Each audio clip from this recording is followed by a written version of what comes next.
말씀에 있는 이 시간 성령 하나님께서 함께하여 주시기를 간절히 바랍니다. 믿음으로 말미암는 의라는 것은 인간에게 복된 소식이죠. 우리는 이것을 복음이라고 줄여 말합니다. 간략하게 설명하자면 첫 번째로 복음은 하나님의 의입니다. 이것은 하나님께서 행하신 모든 것을 의미합니다. 그분이 계획하셨고 그분이 실행하셨고 그 어떤 공헌도 하지 못한 우리들에게 그분의 의는 아주 유용한 것이 됩니다. 둘째, 복음은 나만을 위해 준 것이 아니죠. 여러분을 위한 것이고 여러분의 이웃을 위한 것이고 우리 모두를 위한 것입니다. 그리고 그것을 믿는 모든 자들 위해 주어집니다. 세 번째로 여러 많은 길들이 있는 것처럼 보이지만 오직 유일한 길은 그리스도를 통해서이고요. 그것을 믿음으로 우리는 소유할 수 있게 되었습니다. 네 번째는 그리스도의 의는 매우 합법적으로 우리에게 주어집니다.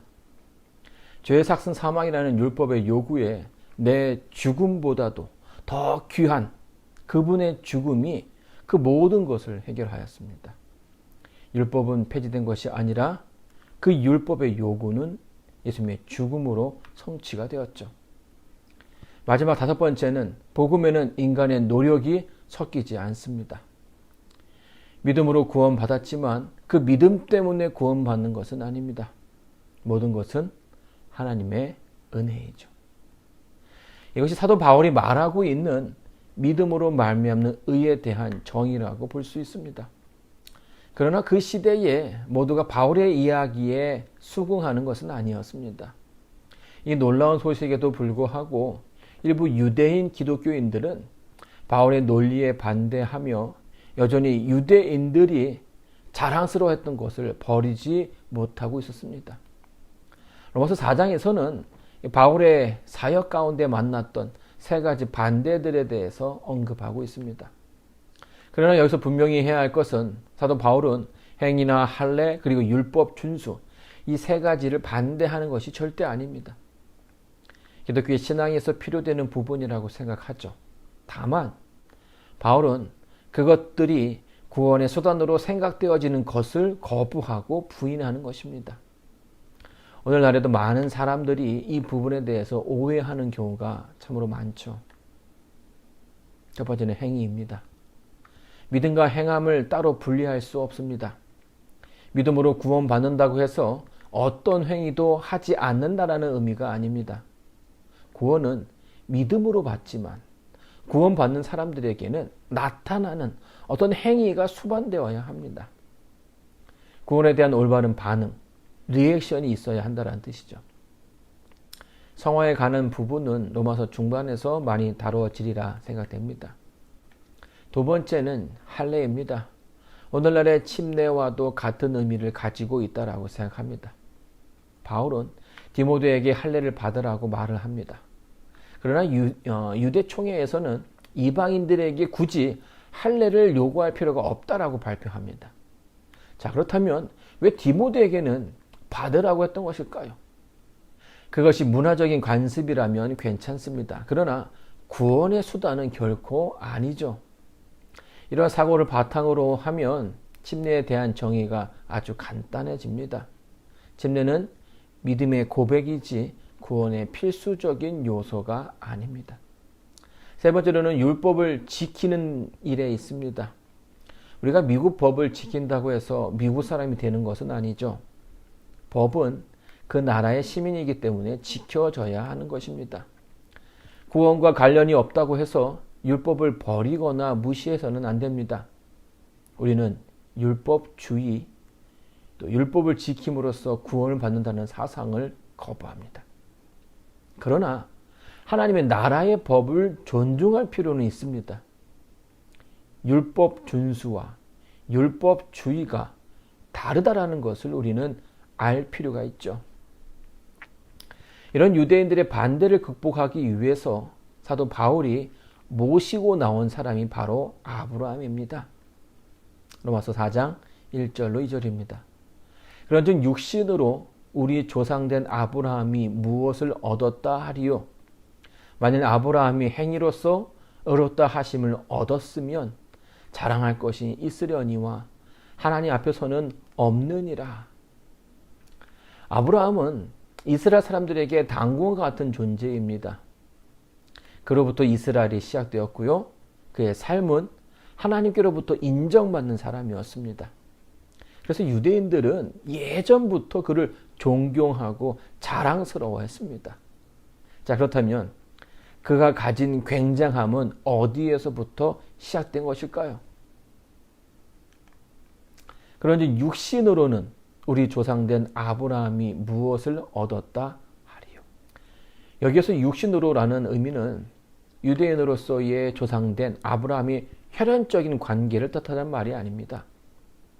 윤리적인 의미에서 자랑할 만한 것 또는 율법의 행위 등으로 해석하는 것이 더 논리적입니다. 율법의 행위나 자랑할 만한 것으로 보자면 사실 바울만큼 할 말이 많은 사람도 없죠. 이것을 잘 설명해 주는 구절이 바로 빌립보서 3장 4절로 6절입니다. 그러나 나도 육체를 신뢰할 만하니 만일 누구든지 다른 이가 육체를 신뢰할 것이 있는 줄로 생각하면 나는 더욱 그러하니라. 내가 8일 만에 할례를 받고 이스라엘의 족속이요 베냐민의 지파요 히브리인 중에 히브리인이요 율법으로는 바리새인이요 열심으로는 교회를 핍박하고 율법의 의로는 흠이 없는 자로다. 바울은 할례를 받은 정통 유대인이었죠. 그는 바리새인으로서 율법에서도 전혀 밀리지 않았습니다. 오히려 다른 유대인들보다 더 열심히 있었죠. 그래서 그는 하나님 편에서 하나님의 돕는 일을 택합니다. 이단이고 사기꾼이라고 생각했던 예수를 따르는 사람들 뭐합니까? 모조리 잡아서 핍박하는 일에 앞장섰던 것입니다. 바울이 회심한 후에 선교했던 이야기를 들어보면 더 드라마틱한 일들이 많이 있습니다. 그러나 바울은 이렇게 고백하죠. 그러나 무엇이든지 내게 유익하던 것을 내가 그리스도를 위하여 다 해로 여길 뿐더러 또한 모든 것을 해로 여김은 내 주 그리스도 예수를 아는 지식이 가장 고상함을 인함이라. 내가 그를 위하여 모든 것을 잃어버리고 배설물로 여김은 그리스도를 얻고 그 안에서 발견되려 함이니 내가 가진 의는 율법에서 난 것이 아니요 오직 그리스도를 믿음으로 말미암는 것이니 곧 믿음으로 하나님께로서 난 의라. 바울은 자신의 삶에 늘 열정적이었습니다. 자신이 살아온 인생에 대해 후회가 없는 사람이었죠. 그러나 그런 모든 자신의 자랑할 만한 열심도 하나님 앞에서는 아무것도 아니었다라고 고백합니다. 이러한 사실은 아브라함도 마찬가지입니다. 성경이 무엇을 말하느냐? 아브라함이 하나님을 믿음에 이것이 저에게 의로 여기신 바 되었느니라. 이라는 자에게는 그 삭슬 은혜로 여기지 아니하고 빚으로 여기거니와 이를 아니할지라도 경건치 아니한 자를 의롭다 하시는 이를 믿는 자에게는 그의 믿음을 의로 여기시나니. 이 매달 월급을 받는 것은 참 기분 좋은 일이죠. 자, 그렇다면 월급을 받는 것은 사장님께 감사해야 하는 것입니까? 아니면 대가이기 때문에 당연한 것입니까? 감사의 조건들이 들어가 있겠지만 정확히 말하면 월급이란 대가입니다. 노동의 대가. 이 말은 월급을 받는 것을 단지 사장님의 한량없는 은혜라고 말할 필요는 없다라는 것이죠. 나의 노동으로 사장님도 이익을 보았고 또 그렇기 때문에 그 수익의 일부를 월급으로 받는 것은 지극히 정당한 것이고 나의 노력과 능력에 대해서 자랑할 만하다는 것입니다. 자, 그렇기 때문에 공로가 들어간 은혜란 있을 수 없는 것입니다. 오히려 성경은 아브라함의 믿음을 언급하면서 우리가 그동안 신경 쓰지 못했던 새로운 곳으로 인도하고 있습니다. 그것은 하나님의 은혜와 믿음의 세계이죠. 로마서 4장 6절로 8절입니다. 이런 것이 없이 하나님께 의로 여기심을 받은 사람의 행복에 대하여 다윗의 말한 바, 그 불법을 사하심을 받고 그 죄를 가리우심을 받은 자는 복이 있고 주께서 그 죄를 인정치 아니하실 사람은 복이 있도다 함과 같으니라. 인간의 구원에는 인간의 노력에 대해 자랑할 것이 하나도 없습니다. 그래서 더 감사할 수 있는 것이고 또 구원받게 되었을 때에 진심으로 뭐합니까? 행복할 수 있게 되는 것입니다. 왜냐하면 모든 것을 하나님께서 하셨기 때문이죠. 그렇기 때문에 다른 사람과 비교했을 때에 내가 무엇을 더했다고 우쭐대거나 또 부족하다고 소집해질 필요는 전혀 없습니다. 우리의 신앙에는 자랑이 존재할 수 없습니다. 바울은 시편의 글을 인용하면서 인간의 절망적인 상황에서 하나님의 희망찬 은혜를 극대화시킴으로써 극적으로 표현하고 있습니다. 절망적이지만 절망적이지 않은 것이 신앙입니다. 굉장히 행복하지만 또 자랑할 것이 없는 게 구원입니다. 그렇기 때문에 오늘 우리의 신앙의 모습을 재점검해 봐야 할 필요가 있습니다. 우리 신앙에는 우리의 자랑이 너무나 많은 것은 아닐까요? 혹시 신앙에 대한 불평으로 가득한 것은 아닐까요? 주변의 것들에 신경을 쓰다 보니 신앙 그 본질의 모습 우리는 줄곧 놓치고 살아가고 있습니다. 모든 것이 여러분을 위해서 준비되었습니다. 그리고 모든 것은 하나님께서 다 준비하셨습니다. 물론 세상에 공짜는 없죠. 대가를 지불하는 것이 세상의 원칙이지만 여러분이 믿는 하나님은 이미 여러분을 위해서 모든 것들의 값을 지불하셨습니다. 자, 그래서 우리 모두 그분께 감사해야 하는 것이죠. 하지만 이 유대인들은 이방인들이 자신과 같은 모습으로 신앙하기를 원했습니다.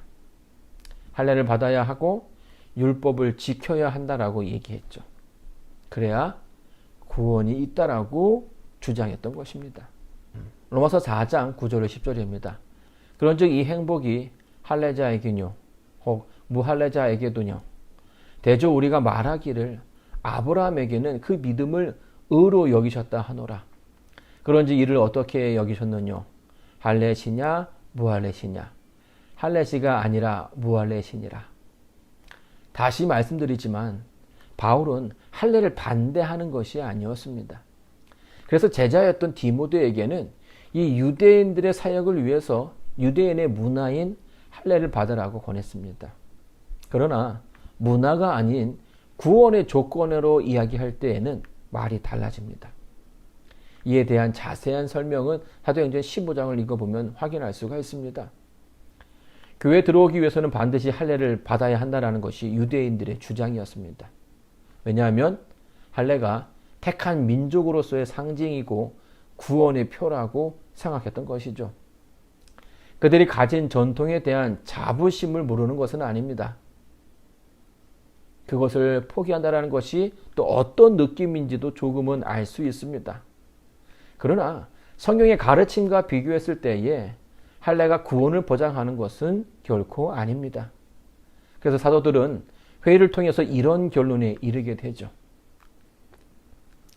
그런데 지금 너희가 어찌하여 하나님을 시험하여 우리 조상과 우리도 능히 매지 못하던 멍에를 제자들의 목에 두려느냐? 우리가 저희와 동일하게 주 예수의 은혜로 구원받는 줄을 믿노라 하니라. 이때로부터 성도들은 할례에 대한 명확한 이해를 갖게 됩니다. 그리고 바울은 로마서에서 또 다른 근거를 제시합니다. 로마서 4장 10절로 11절입니다. 그런즉 이를 어떻게 여기셨느뇨? 할례시냐 무할례시냐? 할례시가 아니라 무할례시니라. 저가 할례의 표를 받은 것은 무할례시의 믿음으로 된 의를 인친 것이니 이는 무할례자로서 믿는 모든 자의 조상이 되어 저희로 의로 여기심을 얻게 하려 하심이라. 하나님께서는 아브라함의 믿음을 의로 여기셨습니다. 그렇다면 그때는 아브라함이 할례를 받았던 때였습니까? 아니면 받지 않았던 때였습니까? 하나님께로 약속을 받은 시기는 아브라함의 나이 75세였습니다. 창세기 12장 1절로 2절입니다. 여호와께서 아브라함에게 이르시되 너는 너의 본토 친척 아비의 집을 떠나 내가 내게 지시할 땅으로 가라. 내가 너로 큰 민족을 이루고 내게 복을 주어 내 이름을 창대케 하리니 너는 복의 근원이 될지라. 아들을 통해 큰 민족을 이룰 거라는 하나님의 약속은 10개월이 지나고 수년이 지나도 기미가 보이지 않는 것입니다. 시간이 흐를수록 자신이 가지고 있던 가능성은 점점 줄어들어갔습니다. 그리고 하나님에 대한 믿음도 조금은 흔들리는 듯 보입니다. 그래서 아브라함은 하나님이 말한 아들이 자신의 종 엘리에셀이 아닐까 하는 생각을 하게 되는 거죠. 이런 그에게 하나님께서는 이렇게 말씀하십니다. 여호와의 말씀이 그에게 임하여 가라사대 그 사람은 너의 후사가 아니라 내 몸에서 날 자가 내 후사가 되리라 하시고 그를 이끌고 밖으로 나가 가라사대 하늘을 우러러 무뼈를 셀 수 있나 보라. 또 그에게 이르시되 내 자손이 이와 같으니라. 아브라함이 여호와를 믿으니 여호와께서 이를 그의 의로 여기시고. 아브라함은 자기에게서 불가능을 보았습니다. 신체적으로도 그리고 여러 상황이 어려웠죠. 그러나 하나님은 약속을 주십니다. 그리고 아브라함은 그 약속을 믿었고 하나님은 그의 믿음을 의로 여기셨습니다. 그러나 아브라함의 실수는 다시금 반복이 됩니다. 사라의 종 하갈을 통해서 이스마엘을 갖게 되었죠. 아브라함과 사라가 나쁜 의도를 가진 것은 아니었습니다. 하나님을 조금 뭐 했을 뿐입니까? 불신했을 뿐입니다. 단지 조금 하나님을 도우려했을 뿐이었죠. 자신의 능력이 부족하기에 아이를 낳기에 불가능하다라고 생각했습니다. 그래서 하갈을 취했던 것이죠. 그러자 하나님은 다시 14년을 기다리십니다. 14년이 지나서 아브라함은 99세에 이르렀을 때에 하나님께서 아브라함에게 이런 말씀을 주십니다. 아브라함의 99세 때에 여호와께서 아브라함에게 나타나서 그에게 이르시되 나는 전능한 하나님이라. 너는 내 앞에서 행하여 완전하라. 그는 아직 아브라함이었습니다. 아브라함이라는 이름은 할례 후에 하나님께서 주신 이름이었죠. 하나님께서 아브라함에게 너는 내 앞에서 행하여 완전하라고 말씀하셨습니다. 완전이라는 말의 히브리어 타밈은 원래 전혀 비난할 것이 없거나 흠이 없는 깨끗한 상태를 가리킵니다. 그러나 이것은 타락한 인간으로서는 도저히 이룰 수 없는 영역이죠. 따라서 여기에서 요구되는 완전은 이 무한성을 가진 하나님의 완전과는 다르게 완전을 향한 노력, 하나님에 대한 절대적인 신뢰를 뜻합니다. 특별히 하나님께서 이 부분에서 완전을 언급하신 까닭은 사실은 아브라함이 실수를 저지르지 않도록 하시기 위함이었습니다. 불가능한 상황 가운데서 믿음을 가지라는 것이었습니다. 이것이 하나님께서 아브라함에게 바라는 완전의 모습이었죠. 99세, 100세의 나이에 신체적으로도 의학적으로도 과학적으로도 아이를 낳을 수 없는 상황이었습니다. 절대로 불가능한 상황이었죠. 그러나 이제 그가 믿을 수 있는 것은 하나밖에 없었습니다. 하나님과의 약속. 그리고 아브라함은 그 약속을 온전히 붙잡았습니다. 우리가 구원을 생각할 때에 잊지 말아야 하는 것은 이 구원을 주신 분도 하나님이시지만 그것을 준비하신 분도 하나님이시라는 겁니다. 단지 우리의 몫은 뭡니까? 그것을 믿는 것이에요. 그러나 우리는 자주 이 사실을 잊어버리고 맙니다. 나의 부족함을 핑계로 불안해하고 무언가 스스로 행하려고 합니다. 아브라함도 그랬죠.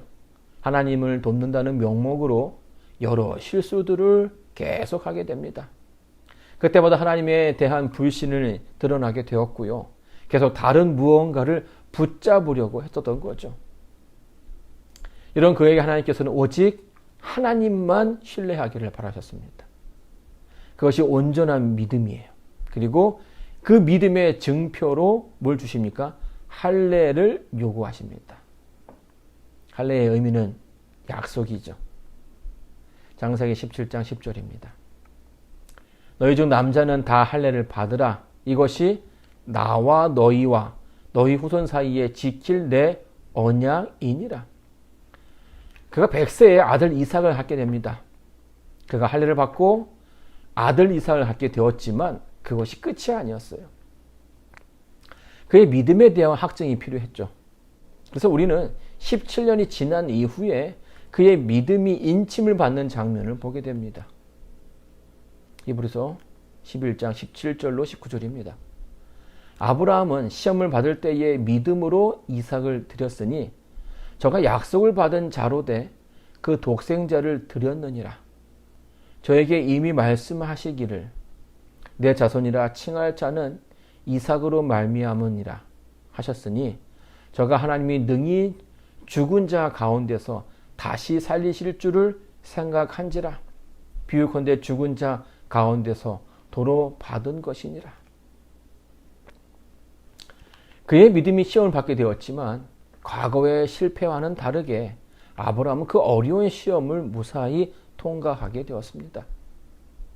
우리가 이 부분에서 잊지 말아야 하는 것은 하나 있는데요. 할례가 아브라함을 구원하지 않았다는 것이에요.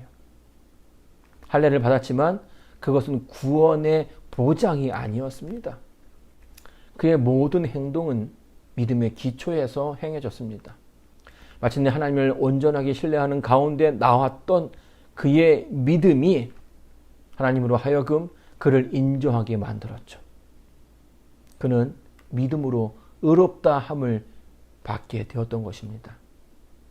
다시 말하지만 아브라함은 할례를 통해서 구원이 확증된 것이 아닙니다. 제7일 안식일 예수 재림교회는 특별히 안식일에 대한 자부심이 굉장하죠. 그리고 그것을 지켜야만 구원이 있다라고 생각하는 분들이 계십니다. 안식일을 지키지 않아도 된다라는 말을 하려는 것이 아니에요. 안식일을 지켜야 구원이 있다라는 말을 막으려는 것뿐입니다.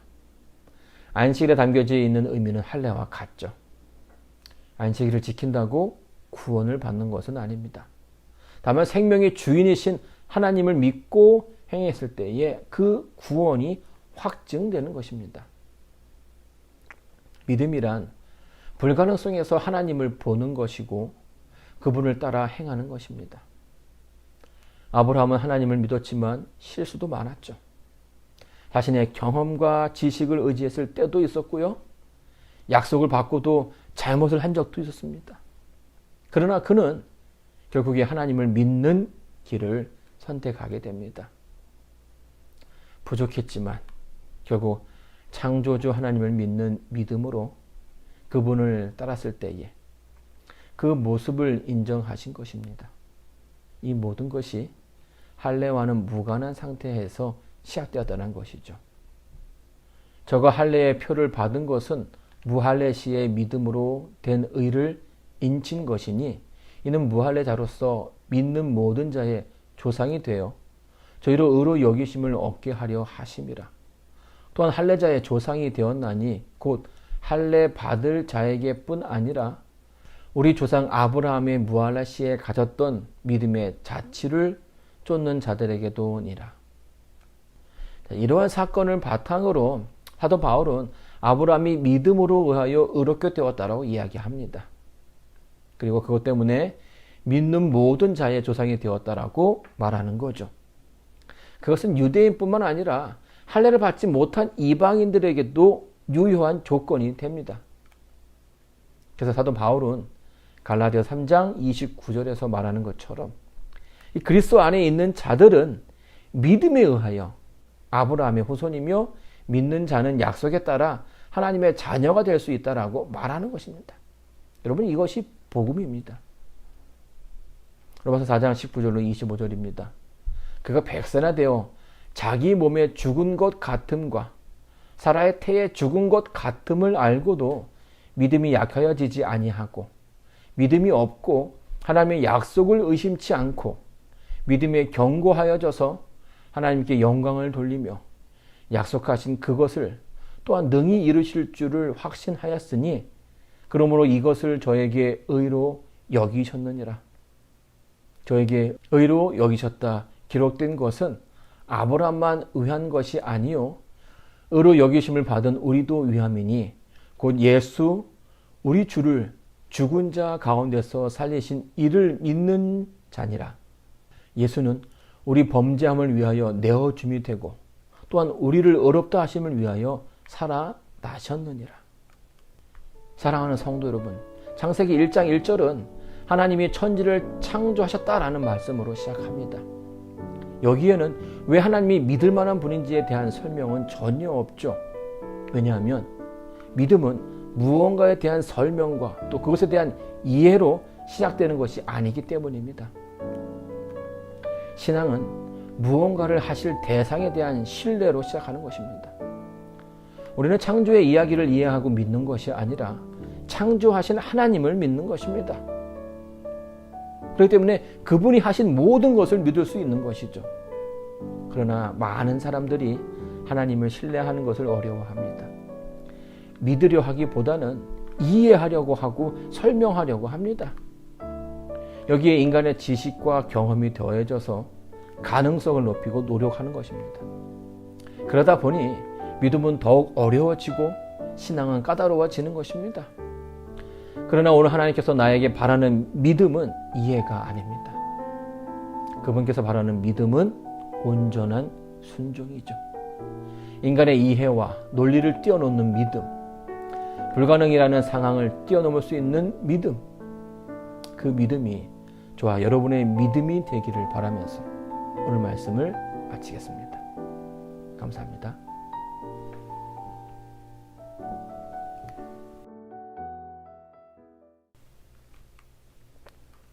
기도하겠습니다.